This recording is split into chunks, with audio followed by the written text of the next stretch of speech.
Danny with Christ the King School and Church. Peace be with you.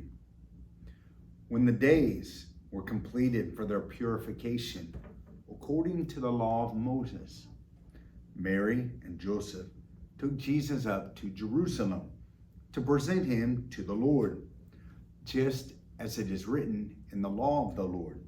Every male that opens the womb shall be consecrated to the Lord, and to offer the sacrifice of a pair of turtle doves or 2 young pigeons, in accordance with the dictate in the law of the Lord.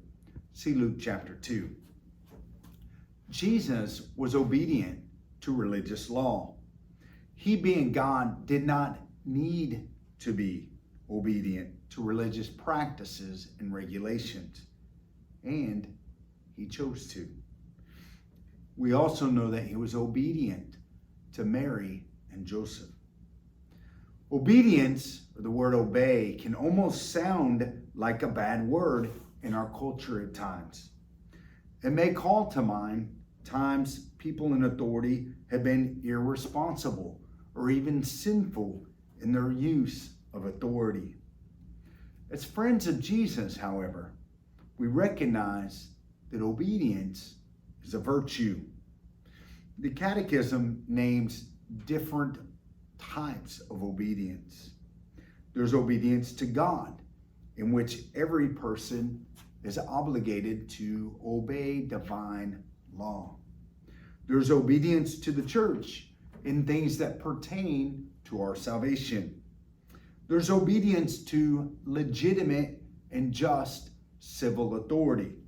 For example, driving the speed limit. Regarding children, obedience to parents, just instructions and desires is a commandment.